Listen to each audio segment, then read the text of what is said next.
Game number 64 for the Boston Celtics as they continued their 3-game road trip with a stop in Chicago to take on the Bulls. This is the CLNS Media Pregame Report. I'm your host, Josue Pavone, alongside WEEI's Chris Villani, who joins me now to preview this matchup between the Celtics and the Bulls. What's going on, Chris? I'm doing well, man. How you doing? I'm good. I mean, granted, you know what? Let's before we even start talking about the Bulls, let's talk a little bit about Saturday night's game against the Rockets. You know, a very entertaining one, to say the least. But I'm dying to hear your take on what happened. I mean, the Rockets managed to top the Celtics and extend their winning streak to 15 straight, despite facing a 7-point lead towards the end of that fourth quarter. What are some of the things you saw from the Celtics team that impressed you out of that game? And what are some of the things that you weren't so impressed with and you think that they could have done better against the Rockets? Sure. I mean, starting with the first part of that question, you had to be impressed by the showing by the Celtics bench, the depth that they showed in that game. I mean, Greg Monroe was playing like the guy who was a max contract player not too long ago, and able to knock down some shots. I think he was 6 of 9 from the field. So they get good production from him. They get good production from Kerry Rozier, and I think we continue to see the life that Marcus Smart infuses into this team on both ends of the floor. Now, yeah, Smart is maybe not the guy you want taking a turnaround three-pointer, desperation heave to tie at the end of the game, but the fact is he's a relentless defensive player. He's helped them out a lot, too, on the offensive end, taking some shots away from guys that maybe shouldn't be quite the volume shooters that they are. You know, as far as things that weren't that impressive, Kyrie didn't have a great night shooting the ball. He missed an open look towards the end of the game, and Al Horford was brutal. I mean, he's really struggled lately, and that's a tough thing for the Celtics to weather because a lot of their offense does run through Horford, but that sequence at the end of the game where 20 seconds left, he's got an open layup, misses that. Does well to get his own rebound, give him credit for that, but you got to tie him out. You got to take it there. You got to save the possession. Instead, you got 4 red jerseys around him and just rolls the ball to the wing, and next thing you know, it's a turnover. So those are the types of plays that you are not used to seeing Al Horford make. He's one of the more cerebral players the Celtics have, and that's disappointing to see. So the execution late in the game was definitely the part that frustrates you there. You blow that lead late, but hey, Houston's a great team. They've won 15 in a row, and the Celtics at least have shown, they're 2-2 this year against the Rockets and the Warriors. They've shown they can go toe-to-toe with the iron of the league and at least compete. Yeah, Al Horford, I mean, since the All-Star break, he's been in quite a slump, specifically on the offense. I mean, he's averaging 7.2 points, shooting 30% from the floor throughout that 5-game stretch. Do you think the Celtics fans should be concerned about his recent struggles, or do you see this ultimately turning things around and, seeing the sort of the first couple of months version of Al Horford, who in my opinion was arguably the MVP of this team when the season first started? I'll jump right on the second part of what you said there. I agree. I mean, if not the most valuable player, maybe the most important player. I don't know if we're splitting hairs with the words there, but everything ran through him. And if you look at the Celtics' offensive efficiency numbers with Horford on the floor, without Horford on the floor, you saw 2 different offenses. I mean, he even had a bigger impact in terms of points per possession, things like that, than Kyrie. And it's not because he takes a ton of shots or scores a lot all the time, but because he's the guy that makes those smart basketball play. And if you run through him to get him post touches, pick and pops out on the perimeter, it just opens things up. The Celtics can space the floor better. A lot of things work well when Al Horford's playing well. So he's important to this team. As far as is the worry, we've seen this from Horford where he's kind of gone into this disappearing act at times, the thing that draws him a lot of criticism and frustration from people who look at the contract and say he should be more of a consistent presence out there. So it's hard to say. My gut feeling was that he's going to be able to bounce back, and we're going to see at least a little bit of a version that's closer to what he was at the beginning of the season, because that's sort of been the up-and-down version of Al Horford. I'll say this, they need him. They need him to be something akin to what he was at the beginning of the season, because if we're grading the Celtics here on their ability to make a deep run in the playoffs this year, Horford is going to be a linchpin guy for that. I mean, without him, it's going to be tough for them to get past if the standings hold as they are now, a hypothetical second-round matchup with Cleveland. It'll be tough anyway, but without Horford, there's no way they're beating the Cavs in a 7-game series.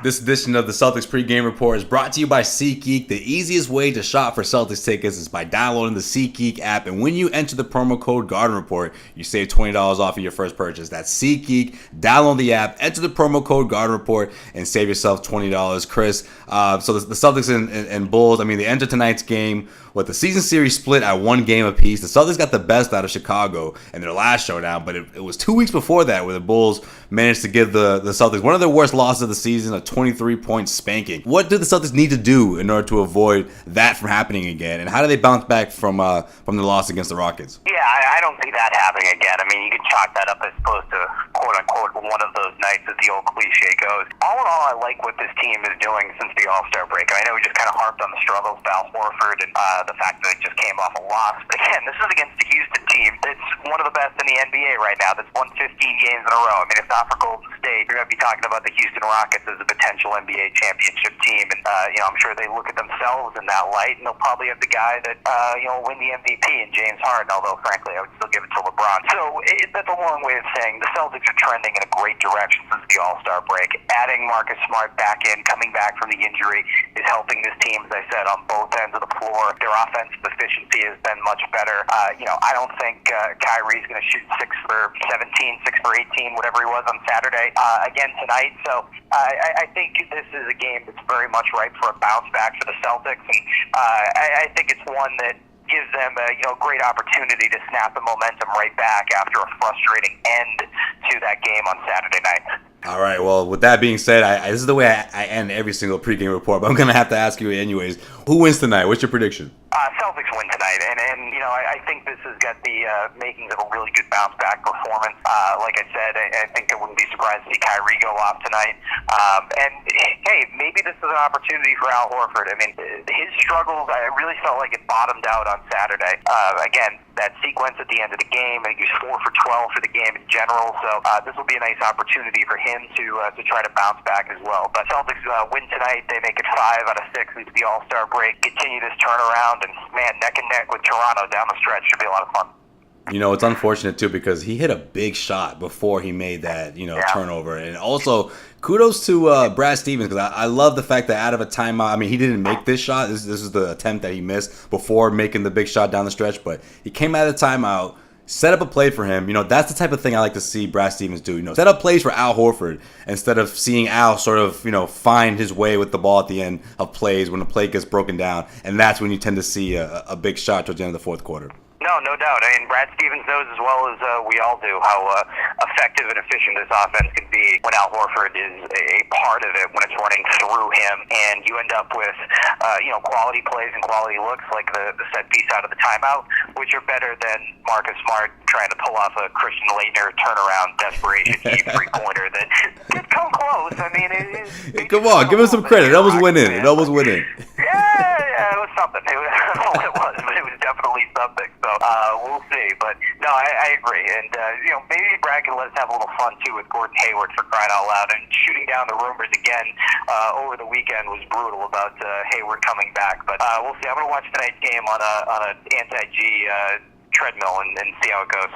All right, sounds good. Hey, Chris, I appreciate you for stopping by, man. It's always a pleasure talking to you, especially talking Celtics. He is Chris Villani. You can catch him on WEEI 93.7 on the weekends, and also give him a follow on Twitter. Chris has got you covered throughout sports and a lot of other things too. He's a really good follow on Twitter if you're not following him. He is at Chris Villani 44. That is at Chris Villani 44. Chris, we'll talk again soon, man. Anytime, bud. Well, that's going to wrap up this edition of the Celtics Pregame Report. Make sure you tune into the Celtics Postgame Show on clnsmedia.com. You can call in toll-free at 347-215-7771 after the game to get on the air. I will be hosting tonight, so you don't want to miss it. You can also join me, of course, on Twitter at Joe_Sway.